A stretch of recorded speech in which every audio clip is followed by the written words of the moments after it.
Hello students, कैसे हैं आप। आशा करती हूँ आप सभी ठीक होंगे, स्वस्थ होंगे और पढ़ाई कर रहे होंगे। मैं शालिनी पांडे आज मैं आप लोगों के लिए कुछ नया लेकर के आई हूँ। आज मैं आप लोगों को पढ़ाने जा रही हूँ विमी इकाइयाँ प्राप्त करना। आपने इसके पहले छोटी क्लासेस में पढ़ा होगा कि जो विमी इकाइयाँ प्राप्त करना है उसके लिए यशाई इकाइयाँ बनाई गई हैं, 7 मूलभूत इकाइयाँ बनाई गई हैं और 2 पूरक इकाइयां बनाई गई हैं।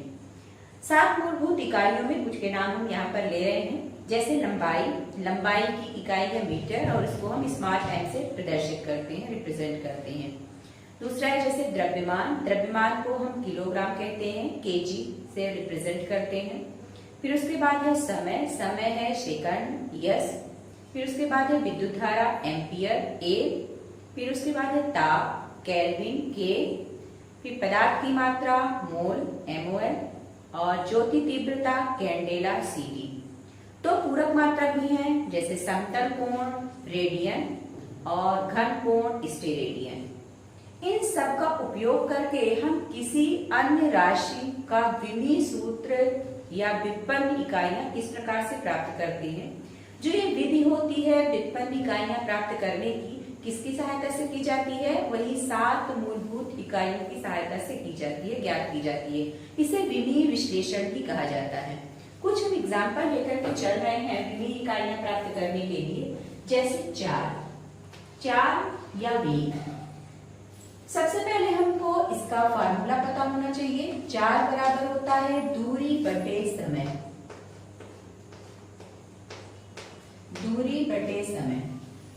इन सभी के व्युत्पन्न इकाइयां निकलेंगी, किसकी हेल्प से, जो 7 मूलभूत इकाइयां हैं उनकी हेल्प से।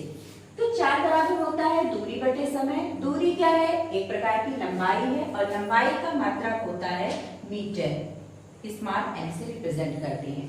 समय की इकाई होती है सेकंड, स्मॉल एस से रिप्रेजेंट करते हैं, तो मीटर पर सेकंड इसको पढ़ेंगे, या हम इसको कह सकते हैं मीटर सेकंड इनवर्स।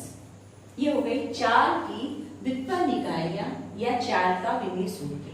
वेग का भी विमी सूत्र यही होगा, क्योंकि वेग का फार्मूला होता है विस्थापन बटे समय। एक सदिश राशि है और विस्थापन भी तय की गई दूरी है निश्चित दिशा में, उसको भी मीटर से इंडिकेट करेंगे। समय सेकंड है तो मीटर पर सेकंड या मीटर सेकंड इनवर्स। वेग की भी व्युत्पन्न इकाइयां आएगी। उसके बाद देखते हैं त्वरण का फार्मूला है वेग में परिवर्तन बटे समय। वेग में परिवर्तन बटे समय। वेग में परिवर्तन का मतलब वेग से ही लगाया जा रहा है, क्योंकि यह परिवर्तन क्या है, प्रारंभिक वेग और अंतिम वेग में कितना डिफरेंस है, यह वेग में परिवर्तन है, जो कि एक प्रकार का वेग ही है। और वेग का जो विमी सूत्र आया था वो क्या है, मीटर पर सेकंड। तो हम यहाँ पर लिख सकते हैं मीटर पर सेकंड। और समय की जो इकाई है उसको हम क्या कहते हैं, सेकंड कहते हैं। तो इसका हो जाएगा मीटर पर सेकंड स्क्वायर। ठीक है। उसके बाद है बल, फोर्स। बल बराबर होता है द्रव्यमान गुणे त्वरण। तो हम इसको इस तरह भी ले सकते हैं कि त्वरण की डायरेक्ट जो विमी सूत्र आया है उसको हम डायरेक्ट लिख दें, या अगर हम नए सिरे से लगा रहे हैं तो हम इसको कैसे लिख सकते हैं। द्रव्यमान क्या है, द्रव्यमान का किलोग्राम होता है,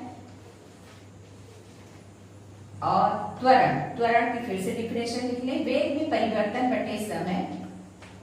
वेग में परिवर्तन बटे समय। वेग क्या है, वेग के लिए है दूरी बटे समय, तो हम इसको और तोड़ सकते हैं, दूरी बटे समय गुणे समय। वेग में परिवर्तन दूरी बटे समय था तो गुणे समय में आ जाएगा। ये हो जाएगा हमारा केजी मीटर सेकंड ऊपर आ जाएगा तो सेकंड इनवर्स हो जाएगा। क्या हम इसको इस प्रकार से लिख सकते थे, kg इंटू मीटर अपान सेकंड इंटू सेकंड। तो हो जाएगा kg मीटर पर सेकंड स्क्वायर। फिर उसके बाद हम देखते हैं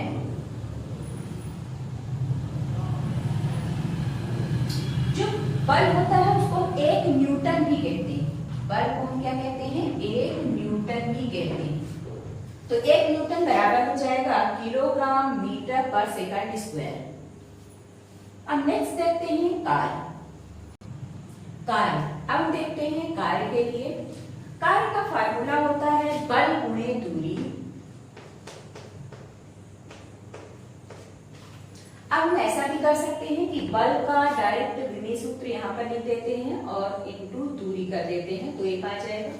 और अगर इसको तोड़ना चाहें तो इस प्रकार से तोड़ सकते हैं। बल बराबर होता है द्रव्यमान गुणे त्वरण गुणे दूरी हो जाएगा। फिर द्रव्यमान सबसे छोटी इकाई है। त्वरण में हम फिर से लिख सकते हैं वेग में परिवर्तन बटे समय। इसे हम तब तक सरल करते हैं जब तक कि वह अपने 7 मूलभूत इकाइयों के रूप में परिवर्तित नहीं हो जाता। द्रव्यमान गुणे वेग में परिवर्तन को लिख सकते हैं दूरी, वेग का फार्मूला दूरी बटे समय, ये समय है इंटू समय गुणे दूरी। अब देख लें सभी का 7 मूलभूत इकाइयों में आ गया। द्रव्यमान किलोग्राम, दूरी मीटर पर second into second into metre हो जाएगा किलोग्राम मीटर स्क्वायर पर सेकंड स्क्वायर, ये हो जाएगा। इसको हम न्यूटन मीटर, अगर इकाई किसकी है इसको हम न्यूटन मीटर ही कह सकते हैं, क्योंकि बल की इकाई क्या है, न्यूटन है। इसके पहले हमने आपको बताया। और दूरी को हम क्या कहते हैं, मीटर। तो हम इसको न्यूटन मीटर ही कह सकते हैं। 1 newton metre is equal to 1 kilogram metre square पर सेकंड स्क्वायर होता है। ठीक है। इसके बाद हम देखते हैं, इसको हम इकट्ठा 1 जूल भी कह सकते हैं। 1 जूल ये 1 जूल के बराबर होता है। इसका मतलब हम ये कह सकते हैं कि 1 जूल बराबर 1 न्यूटन मीटर होता है। अब हम देखते हैं दाब प्रेशर। दाब बराबर होता है बल बटे क्षेत्रफल। अब हम डायरेक्ट भी लिख सकते हैं बल का न्यूटन पर क्षेत्रफल के लिए क्या होगा, लंबाई गुणे चौड़ाई, एरिया कहलाता है, यानी मीटर इंटू मीटर से भी निकाल सकते हैं और एक हम ब्रेक करके भी निकाल सकते हैं। दोनों तरह से देखिएगा। बल के लिए पहले हम जानते हैं बल बराबर क्या होता है, द्रव्यमान गुणे त्वरण बटे क्षेत्रफल। त्वरण का फिर से हम कर ले, द्रव्यमान गुणे त्वरण का क्या हो जाएगा, वेग में परिवर्तन बटे समय गुणे क्षेत्रफल। फिर ब्रेक कर ले, द्रव्यमान गुणे वेग में परिवर्तन माने दूरी बटे समय गुणे समय गुणे क्षेत्रफल। क्षेत्रफल को मीटर स्क्वायर हम डायरेक्ट भी लिख सकते हैं, अभी क्षेत्रफल लिखते हैं। अब ये सब छोटी इकाइयां हो गई, तो द्रव्यमान को क्या हम लिखेंगे किलोग्राम में, गुणे दूरी क्या हो जाएगी मीटर बटे समय गुणे क्षेत्रफल।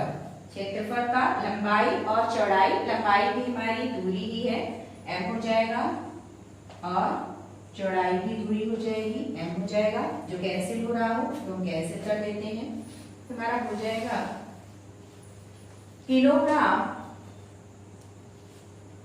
Metre inverse. मीटर ऊपर जाएगा, 1 मीटर कैंसिल हो गया है, 1 मीटर ऊपर जाएगा तो क्या हो जाएगा मीटर इनवर्स, मीटर की पावर -1 और सेकंड की पावर -2। ये हो गया। अगर हम एक न्यूटन से लगाते हैं तो हम न्यूटन को क्या लिख सकते थे, या एक आंसर ये आपका आ गया। दूसरा न्यूटन, जैसे बल है तो हम उसको क्या कहेंगे, न्यूटन पर मीटर स्क्वायर। इसको हम क्या लिख सकते थे, न्यूटन पर मीटर स्क्वायर। दाब की इकाई को हम पास्कल भी लिखते हैं, ये 1 पास्कल के बराबर होता है। 1 pascal is equal to newton पर मीटर स्क्वायर और 1 pascal is equal to kilogram metre inverse पर सेकंड स्क्वायर। ठीक है। अब यहाँ पर आपने देखा कि विभिन्न प्रकार के राशियों के विभिन्न इकाइयां किस प्रकार से प्राप्त करते हैं। अगर ये वीडियो मेरा अच्छा लगा हो तो आप इसे लाइक और शेयर कर दीजिएगा और मेरे चैनल को सब्सक्राइब कर दीजिएगा। जिन स्टूडेंट्स ने मेरे चैनल को सब्सक्राइब अभी तक नहीं किया हुआ है वो मेरे चैनल को सब्सक्राइब कर लेंगे, जिससे नेक्स्ट वीडियो आप तक डायरेक्ट पहुंच जाए। Thank you.